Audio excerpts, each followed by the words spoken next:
ব্রজাতুলকুলঙ্গানেতররসালি তৃষ্ণাহরः প্রদীপ্যৎ অধরামৃতঃ সুকৃতিলভ্য ফেলালভঃ। শ্রী শ্রী গোবিন্দ লীলামৃত। সুকৃতিলভ্য ফেলালভ কহে বারবার। ঈশ্বর সেবক পুছে কি অর্থ ইহার? প্রভু কহে, এই যে দিলে কৃষ্ণ অধরামৃত, ব্রহ্মাদি দুর্লভ এ নিন্দয় অমৃত।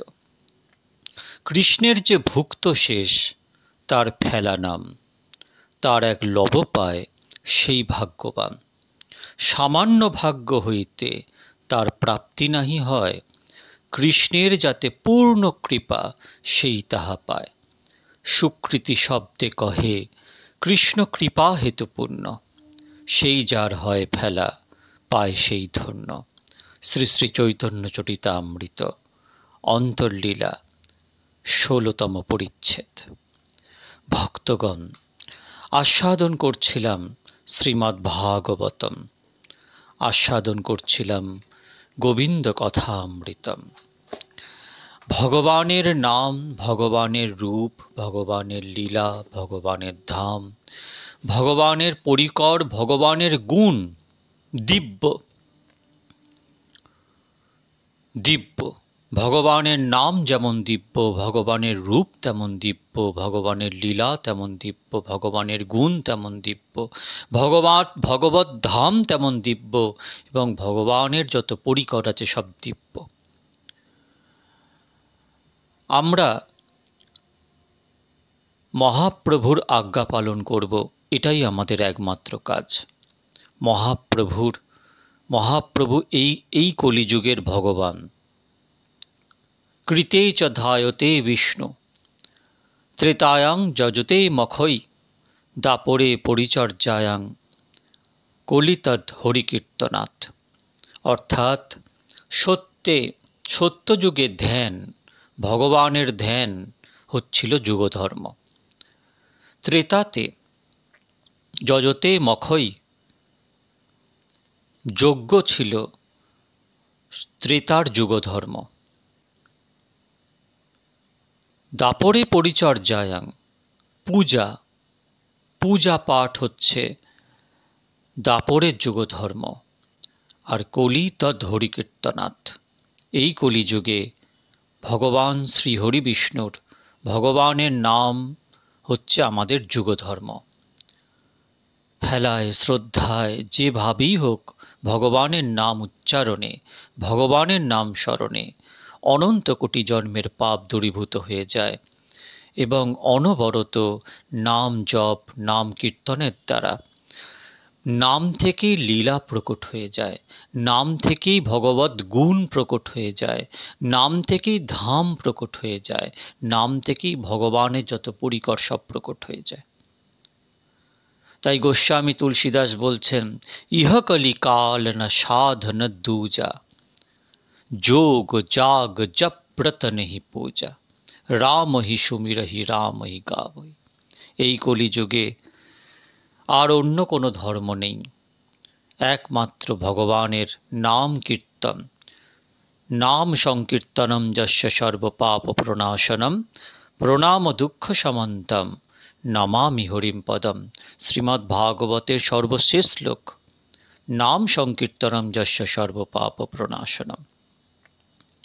নামের মহিমা অপার, অনন্ত তার মহিমা। আমাদের কাজ হচ্ছে মহাপ্রভুর আজ্ঞা পালন করা। মন লাগুক না লাগুক ওসব দিকে যাওয়ার দরকার নেই। মহাপ্রভু আমাদের নির্দেশ দিয়েছেন, তোমরা নাম করো, আমরা নাম করব, এটাই আমাদের কাজ। বাদবাকি সব মহাপ্রভু বুঝে নেবেন। আর মহাপ্রভু যার কাছে বিক্রি হয়ে আছেন, সেই নিতাই চাঁদ বুঝে নেবেন। নিতাই চাঁদের করুণা ছাড়া গৌরকে পাওয়া সম্ভব নয়। গৌর তো বারবার বলে গেছেন, তিলার্ধেক নিত্যানন্দ যদি প্রতি দেশ রহে, ভক্ত হইয়াও সে আমার প্রিয় ভক্ত নয়। আবার এত বড় বরদান দিয়ে গেছেন, বলেছেন, মুখেও যে বলে মই নিত্যানন্দ দাস, নিশ্চিত দেখিবে মোর স্বয়ং প্রকাশ। ভগবান সর্বশক্তিমান, ভগবান সর্বাবস্থায় পূর্ণ। যেই রাম সেই কৃষ্ণ সেই মহাপ্রভু, সব এক।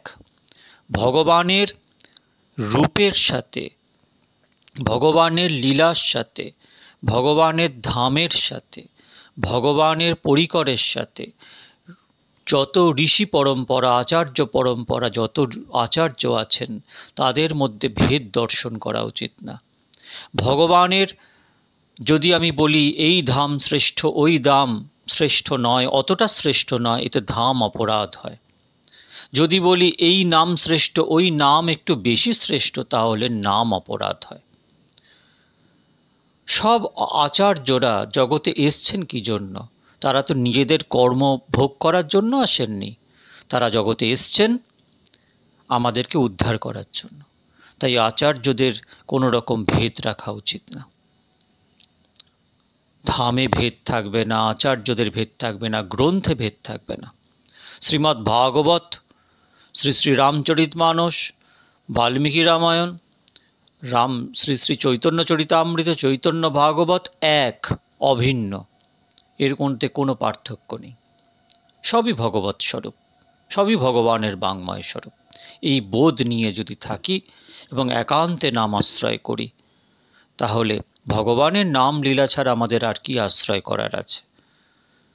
কুতর্ককে জীবন থেকে সরিয়ে দিয়ে একান্তে নাম আশ্রয় করলে ভগবানের লীলা তখনই আমরা হৃদয়ঙ্গম করতে পারব, যখন আমাদের জীবন থেকে কুতর্ক সরে যাবে।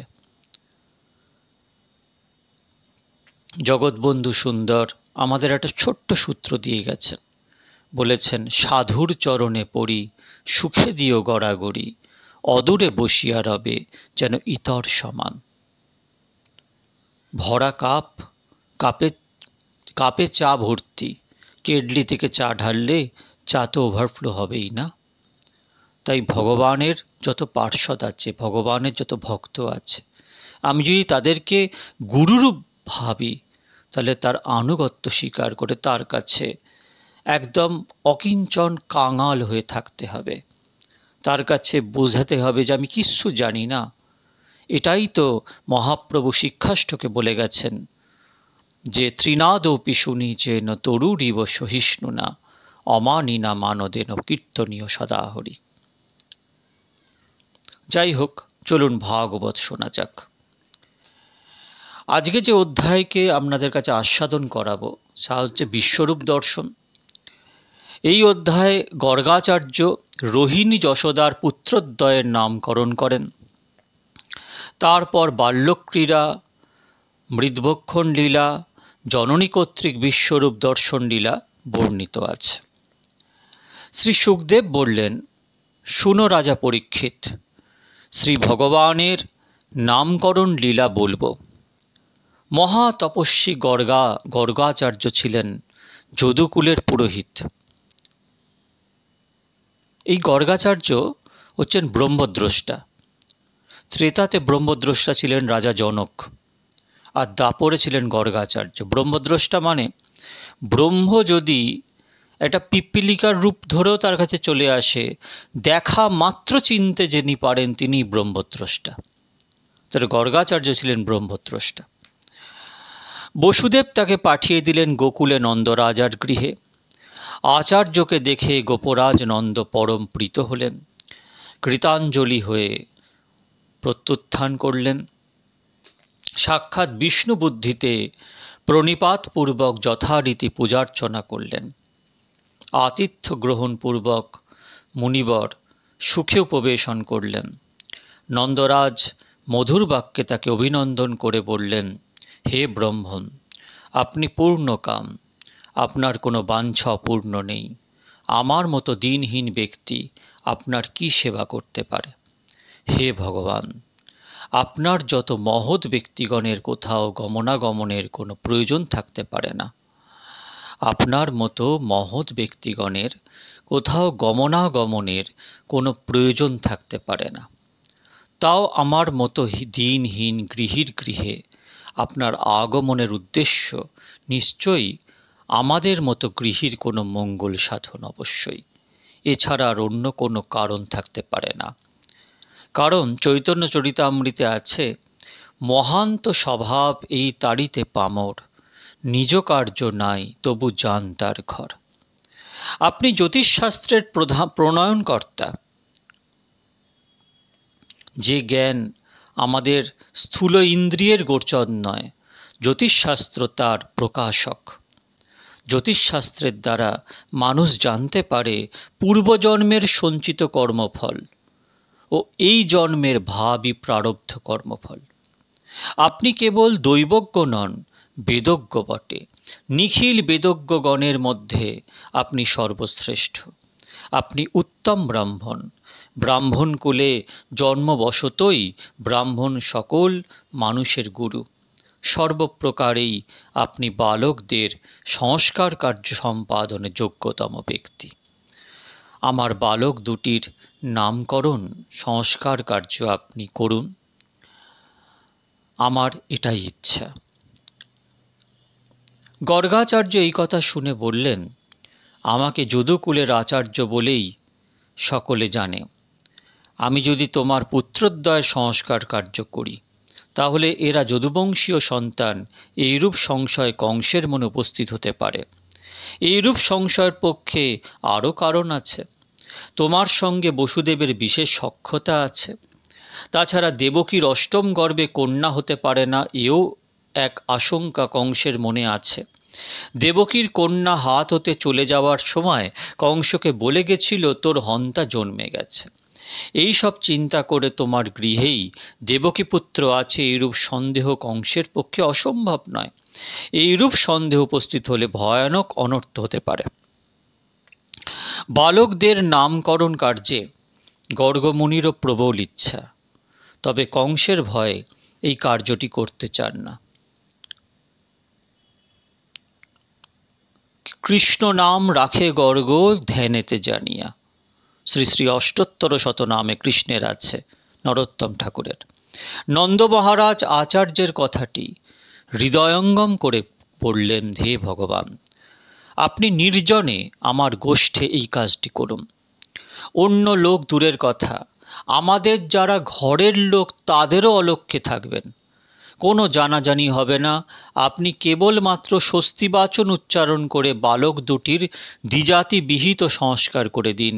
এই কথা শুনে গর্গাচার্য নির্জন স্থানে বসে বালকদ্বয়ের ক্ষত্রিয় যোগ্য সংস্কার কার্যে প্রবৃত্ত হলেন। বস্তুত আচার্য এই উদ্দেশ্যেই নন্দালয়ে এসেছেন। বসুদেবও এই উদ্দেশ্যে পাঠিয়েছেন। গোপগণ দিনের বেলায় প্রায় গাভী নিয়ে মাঠে ঘাটে থাকে। তারা বা নন্দের আত্মীয় স্বজন কেউ কিছু জানতে পারলেন না। যথাবিধি বৈদিক কার্যাদি করে আচার্য নামকরণ করতে লাগলেন। বললেন, এই রোহিণীর পুত্র নিজ গুণে সুহৃদ বর্গের আনন্দ বিধান করবেন। এই জন্যে নাম রাখলাম রাম। এর শরীরে অনেক বল হবে, এই জন্য নাম হবে বলভদ্র। আর যাদবগণের মধ্যে কোনরূপ অমিল হলে ইনি দুই দিককে আকর্ষণ করে মিলন ঘটাবেন, এই জন্য নাম হবে সংকর্ষণ। নন্দ ও বসুদেব একবংশীয় হলেও ক্ষত্রিয় বৈশ্য দুই ভাগ হয়ে গেছে।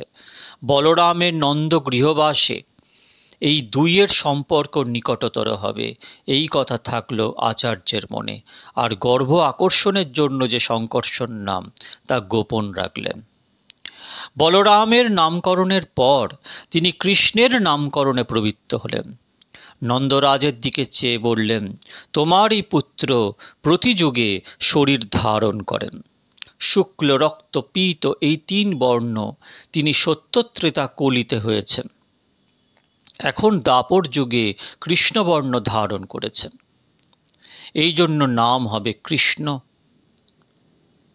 অনাগত কলিযুগে সম্বন্ধে অতীতকালের ক্রিয়া প্রয়োগ করার তাৎপর্য এই যে 4 যুগ বৃত্তাকারে ঘুরে ঘুরে আসে। বিগত কলিতে পীত হয়েছেন, এর দ্বারা বোঝা গেল আগামী কলিতেও পীতই হবেন। আর তোমার এই পুত্র পূর্বে অন্যত্র বসুদেবের পুত্ররূপে জন্মগ্রহণ করেছিলেন। এটা যারা জানেন তারা একে শ্রীমান বাসুদেব নামে অভিহিত করবেন। নন্দরাজা বুঝলেন তার পুত্র পূর্বজন্মে বসুদেবের পুত্র হয়েছিল। আচার্য কিন্তু সরল সত্য কথাই বললেন। ঘটনার যথার্থের দৃষ্টিতেও আচার্যের কথা ঠিক, আবার তাত্ত্বিক দৃষ্টিতেও ঠিক।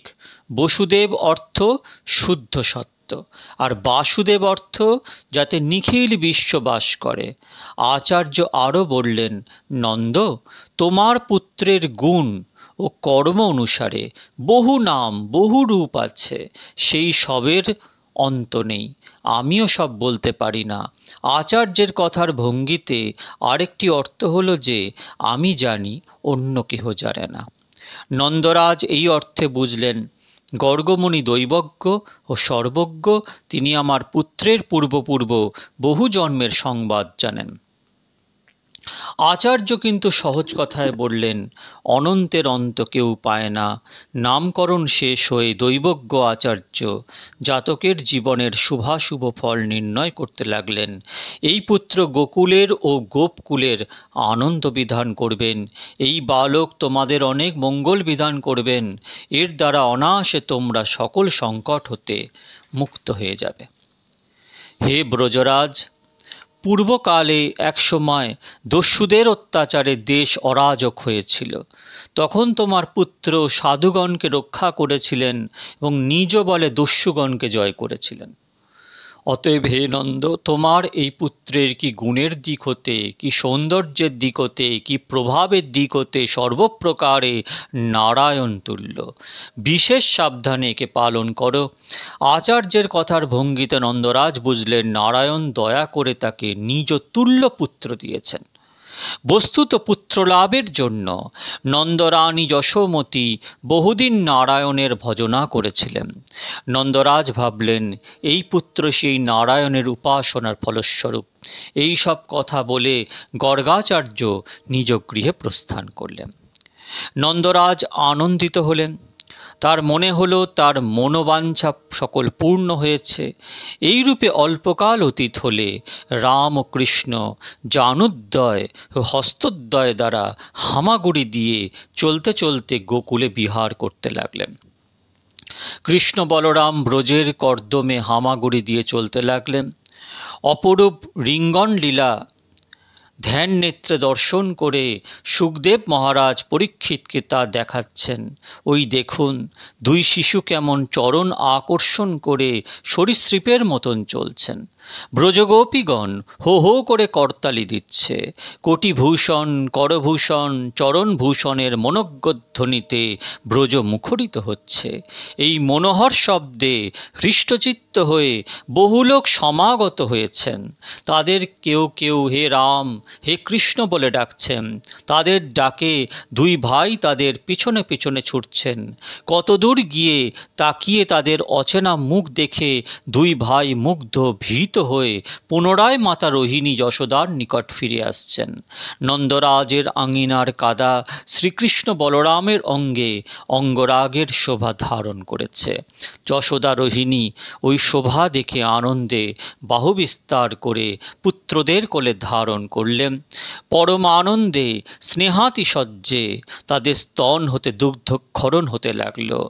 স্তন্যপানকালে তাদের কয়েকটি মাত্র দন্তবিশিষ্ট বদনের ঈষৎ হাসি দর্শন করে মায়েরা আনন্দে ডুবে গেলেন।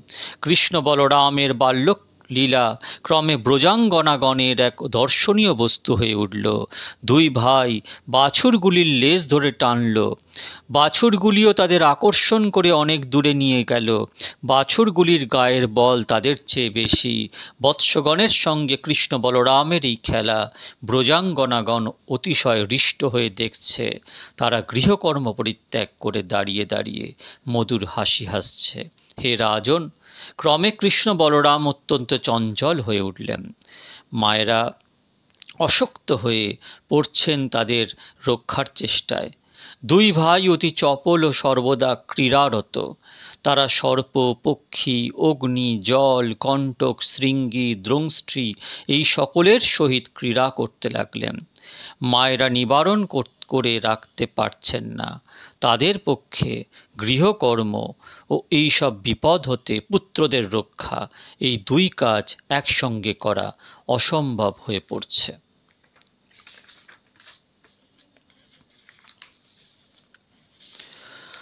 হা কৃষ্ণ, হা নিতাই। হে রাজর্ষি, অল্পকাল মধ্যেই কৃষ্ণ বলরাম কেবল চরণ দ্বারা অনায়াসে গোকুলে হেঁটে বেলা চলতে সমর্থ হল। হামাগুড়ি দিতে যে জানুদ্দয় আর করের সাহায্য লাগল, এখন আর তার দরকার থাকল না। তারপর কৃষ্ণচন্দ্র বলরামের সহিত ও সমবয়স্ক ব্রজের বালকদের সঙ্গে নানা প্রকার খেলাধুলা এবং চাপল্য করতে আরম্ভ করল। এই দেখে ব্রজাঙ্গনাদের পরম আনন্দের উদয় হল। শ্রীকৃষ্ণের সুমনোহর বাল চাপল্য দেখে গোপীগণ একদিন নন্দগৃহে এসে জননী যশোদাকে শুনিয়ে শুনিয়ে বলতে লাগলেন, যশোদা শোনো, তোমার নন্দনের কীর্তিকলাপের কথা শোনো। যখন গাভী দোহনের সময় নয়, সে তখন বাছুরগুলির গলার দড়ি খুলে দেয়। আমরা বৎস ধরতে বের হলে সেই অবকাশে গৃহে প্রবেশ করে সুস্বাদু দধি দুগ্ধ ভক্ষণ করে নেয়। তোমরা ধমকিয়ে দিতে পারো না? যশোদা এই কথা বলে গোপীরা জানালেন যে ক্রোধ করে লাভ নেই, এতে তোমার পুত্র কেবল হাসতে থাকে, গালি গায়ে, মাগ লাগায় না। দ্রব্যাদি সামলিয়ে রাখলেও কিরূপ চুরি করে। যশোদার এই জিজ্ঞাসায় গোপীরা বললেন, সেই চৌর্যের নানাবিধ অভিনব উপায় উদ্ভাবন করে চুরি করে কেবল নিজেই খায় না, বানরগুলোকেও খাওয়ায়। পেট ভরে গেলে বানরেরা যখন আর খেতে চায় না, তখন তাদের উপর রাগ করে আমাদের ভাণ্ডগুলি ভেঙে ফেলে। আবার কারোর ঘরে চুরি করবার দ্রব্যাদি কিছু না পেলে গৃহস্থের প্রতি কুপিত হয়ে ঘুমন্ত শিশুদের কাঁদিয়ে সরে পড়ে।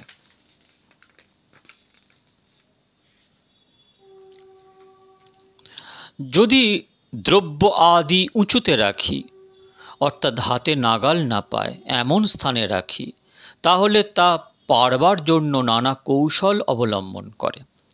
একটি পিঁড়ি পাতে, তার উপর উদুখোল পাতে, তাতেও নাগাল না পেলে শিখাস্থিত ভাণ্ডটি যষ্টি দ্বারা ছিদ্র করে দিয়ে হাঁ করে মুখ পেতে খায়।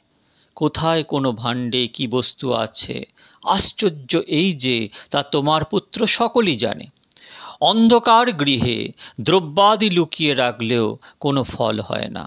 নিজের অঙ্গের ছটায় সে অন্ধকার গৃহ আলোকিত করে নেয়। তদ উপরই আছে মণিরত্নের ছটা, তাতেও অন্ধকার দূর হয়। যখন গোপীরা গৃহকার্যে ব্যস্ত থাকে, ঠিক সেই সময় তোমার পুত্র নানা কৌশলে চুরি করে। তোমার পুত্র এইরূপ আরও যে কত উপদ্রব করে তা বলবার নয়। পরিষ্কার পরিচ্ছন্ন ঘরের মধ্যে মলমূত্র ত্যাগ করে যায়, নানা উপায়ে ঘরে ঘরে চুরি করে বেড়ায়। আবার তোমার কাছে এখন কেমন সাধুর মতো দাঁড়িয়ে আছে, যেন কিছুই জানে না। গোপীগণ যখন যশোদার নিকট এই সকল অভিযোগ করছেন, তখন শ্রীকৃষ্ণ নিকটে দাঁড়িয়ে আছেন। মায়ের ভৎসনার ভয়ে তার চক্ষু দুটি সজল হয়ে উঠেছে। তাতে শ্রীবদনের এক অপূর্ব শোভা। তা দেখে গোপীদের পরম আনন্দ হল। এই সব চাপল্যের কথা শুনে মাতা হাসতে লাগলেন। শ্রীকৃষ্ণকে তিরস্কার করতে তার ইচ্ছা হলো না। গোপীরা চলে গেলে যশোদা শ্রীকৃষ্ণকে পল্লীতে গমন করতে নিষেধ করলেন। তদ অনুসারে 2-1 দিন চলবার পর একদিন আর এক অদ্ভুত ঘটনা ঘটল। কৃষ্ণ সকলের সঙ্গে খেলা করছেন নন্দের আঙিনায়। হঠাৎ বলরাম প্রমুখ গোপ বালকেরা দৌড়িয়ে এসে সংবাদ দিল যে কৃষ্ণ মাটি খাচ্ছে। পুত্রের কল্যাণ দর্শিনী যশোদা ছুটে গিয়ে কৃষ্ণের হাত ধরে ফেললেন, ভৎসনা করতে আরম্ভ করলেন। কৃষ্ণের চক্ষু দুটি তখন ভয়ে ব্যাকুল। মা বললেন, হ্যারে দুর্দান্ত ছেলে, গোপনে মাটি খাচ্ছিস কেন? তোর সঙ্গীরা সকলে বলছেন, তোর দাদা বলরাম পর্যন্ত বলছেন। শ্রীকৃষ্ণ বললেন, মা, আমি মাটি খাইনি, ওরা সবাই মিথ্যা বলছে।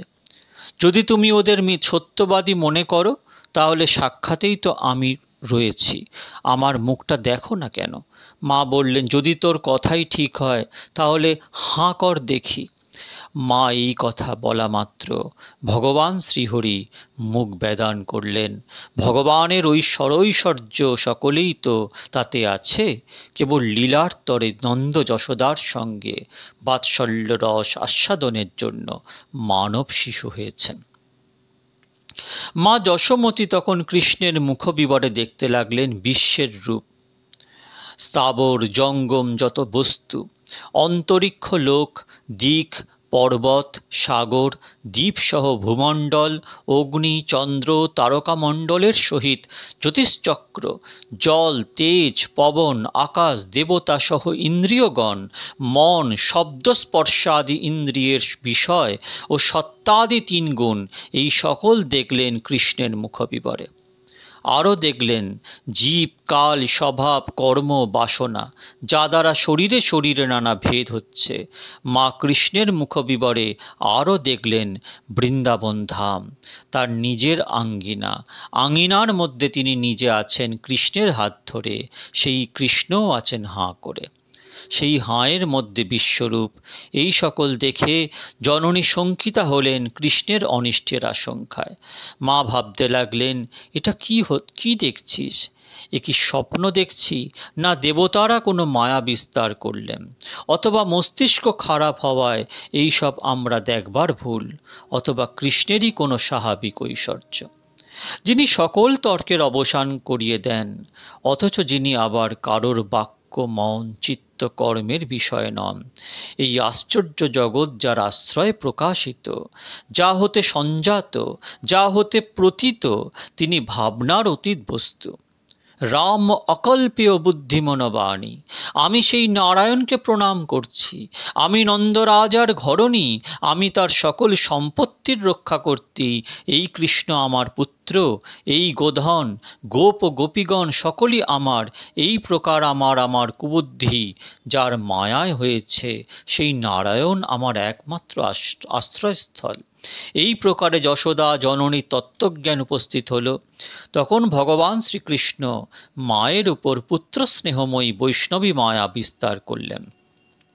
মায়া বিস্তারের সঙ্গে সঙ্গে যশোদার সকল স্মৃতি তৎক্ষণাৎ লুপ্ত হয়ে গেল। কৃষ্ণের মাটি খাওয়া, বিশ্বরূপ দেখানো সকলই ভুলে গেলেন। পরম স্নেহাদ্র হৃদয়ে নিজ পুত্রকে কোলে তুলে নিলেন।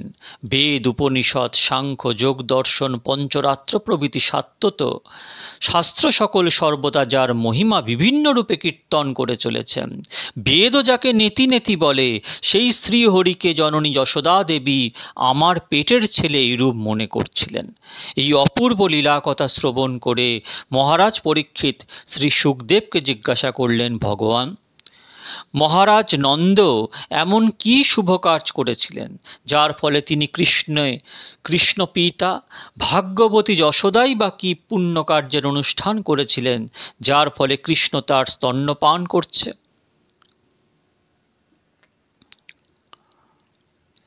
এই নিরুপম বাৎসল্য রসের আস্বাদন করলেন নন্দরাজ ও যশোদা।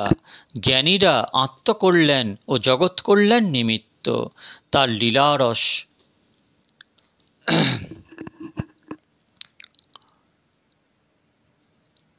লীলাগুণ গান করেন।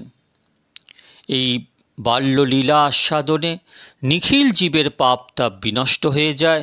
এই রসের যারা সাক্ষাৎ আস্বাদক, তারা না জানি কত ভাগ্যবান। শ্রী সুখদেব বললেন, পূর্বে বসুদেবের মধ্যে শ্রেষ্ঠ ছিলেন দ্রোণ। তিনি তাঁর ভার্যা ধরা দেবীর সঙ্গে বাস করতেন। সুখদেব বললেন, পূর্বে বসুগণের মধ্যে শ্রেষ্ঠ ছিলেন দ্রোণ। তিনি তাঁর ভার্যা ধরা দেবীর সঙ্গে বাস করতেন। তারা ব্রহ্মাকে বলেছিলেন, পৃথিবীতে জন্মালে আপনার আশীর্বাদে দেবদেব সর্বেশ্বর শ্রীহরির প্রতি যেন আমাদের পরাভক্তির উদয় হয়, যেরূপ ভক্তি দ্বারা সকলে অনায়াসে ভবসাগর পার হতে পারে, সেই রূপ ভক্তি চাই। ব্রহ্মাই প্রার্থনায় তথাস্তু বললে বসুশ্রেষ্ঠ দ্রোণ ব্রজধামে জন্মগ্রহণ করে নন্দ নামে খ্যাত হন।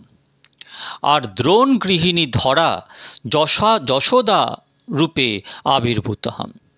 অথবা আরও সূক্ষ্ম কথা এই যে, দ্রোণ ও ধরা ভগবানকে পুত্ররূপে পেতে ইচ্ছা করায় নন্দ যশোদায় তারা সাযুজ্য প্রাপ্ত হয়। এতে পুত্ররূপী ভগবান জনার্দনের প্রতি নন্দ যশোদার অধিকতর ভক্তির উদয় হয়েছে। নন্দ যশোদা শ্রীকৃষ্ণের নিত্য পিতামাতা। অপর কেহ যদি শ্রীকৃষ্ণকে পুত্র স্নেহে ভালোবাসতে চান, তবে নন্দ যশোদার দাসদাসী হন, অথবা তাদের মধ্যে মিশে যান। ব্রহ্মা যে দেবগণের প্রতি নির্দেশ দিয়েছিলেন, তা যথার্থ করবার জন্য শ্রীকৃষ্ণ বলরামের সঙ্গে ব্রজধামে বাস করতে লাগলেন এবং নিয়ত পুত্র ভাবানুকারী লীলা খেলায় নন্দরাজ প্রভৃতির প্রীতি সম্পাদন করতে লাগলেন। এই লীলার সংক্ষিপ্ত কিছু বৈশিষ্ট্য আছে, কিছু বৈচিত্র্যও আছে। যখন গোপালের হাত মায়ের হাতে মুঠোর মধ্যে, তখন তার মুখমধ্যে বিশ্বরূপ। এটাই এই লীলার অপূর্ব বৈচিত্র্য।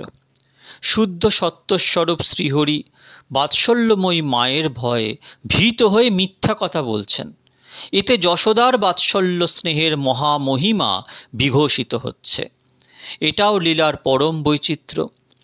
কুরুক্ষেত্রে অর্জুন বিশ্বরূপ দর্শন করেছিলেন, আর ব্রজে যশোদাও বিশ্বরূপ দর্শন করলেন।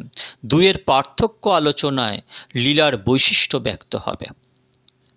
প্রথম, অর্জুন বিশ্বরূপ দর্শনের জন্য প্রার্থনা করে বলেছিলেন, মন্যসে যদি তচ্ছক্যাম ইত্যাদি, অর্থাৎ যদি যোগ্য মনে করো তবে আমাকে দেখাও। জননী যশোদা কোনো প্রার্থনা করেননি। দ্বিতীয়, অর্জুনকে বিশ্বরূপ দেখালে তিনি দেখতে সমর্থ হননি। দিব্যম দদামিতে চক্ষু, অর্থাৎ শ্রীকৃষ্ণ দিব্য বা দর্শন উপযোগী চক্ষু অর্জুনকে দান করলেন। তবেই তিনি দেখতে সমর্থ হলেন, কিন্তু মা যশোদাকে কোনো চক্ষু দিতে হলো না, তার চক্ষু সর্বদাই দিব্য।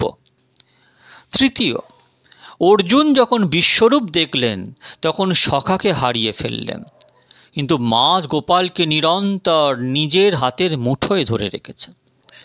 4, বিশ্বরূপ দর্শনে অর্জুন ভীত হলেন, মা যশোদাও ভীত হলেন, কিন্তু উভয়ের ভীতির হেতু বিপরীত। শ্রীকৃষ্ণের অভাবনীয় বিরাটত্ব বা বিভূত্বের সম্মুখে আপনার নগণ্য ক্ষুদ্রত্বের অনুভব অর্জুনের ভীতি উৎপাদন করল, কিন্তু মা যশোদার ভীতি পুত্রের অমঙ্গল ভাবনায়। কৃষ্ণ যে তার সখা, এই বোধ অর্জুন হারিয়ে ফেললেন। কৃষ্ণ যে পুত্র, এই বোধ মা কিন্তু হারাননি। 5, অর্জুনের সখ্য প্রেম শিথিল হয়েছে, তাই তিনি ক্ষমার্থী। মায়ের বাৎসল্য শিথিল তো হয়নি, বরং আরও সুদৃঢ় হয়েছে। নারায়ণকে উদ্দেশ্য করে বলছেন, আমি যশোদা, নন্দ আমার পতি, কৃষ্ণ আমার পুত্র ইত্যাদি ভ্রান্তবুদ্ধি কুমতি যার মায়ায়, সেই নারায়ণ আমার গতি। এই কথায় আপাতত মনে হয় শ্রীকৃষ্ণের প্রতি পুত্র স্নেহ শিথিল হয়েছে, কিন্তু নিজ পুত্র আর ভাবতে চাইছেন না, কিন্তু বস্তুত তা নয়। এই কথা বলবার কালে তিনি গোপালকে নিজ পুত্র বলে আরও বেশি করে নিয়েছেন মনে মনে। ওই কথা কেবল মুখের কথা। বলবার উদ্দেশ্য, আমি হতভাগিনী, আমার পুত্র ভাবলে বাঁচবে না, আমার নয়, বললে যদি বাঁচে। 6, অর্জুন বিশ্বরূপ দেখাচ্ছেন, মা বিশ্বরূপের মধ্যে বিশ্বরূপ দেখছেন। মায়ের দৃষ্ট বিশ্বরূপের মধ্যে গোপালও আছেন, সেই গোপালও হাঁ করে আছেন। তার মুখেও বিশ্বরূপ, তার মধ্যেও গোপাল আছেন। অর্জুন দেখলেন অনন্ত, মা দেখলেন অনন্তময়। এইগুলোই এই লীলার বৈশিষ্ট্যপূর্ণ মাধুর্য। ভক্তগণ, আজ এটুকুই। পরের দিন ভাগবতী বার্তাকে, ভাগবতী গঙ্গাকে আরও এগিয়ে নিয়ে যাব। আপনারা ভালো থাকবেন। শ্রী শ্রী নিত্যানন্দ রাম, শ্রী শ্রী গৌর গুণধাম।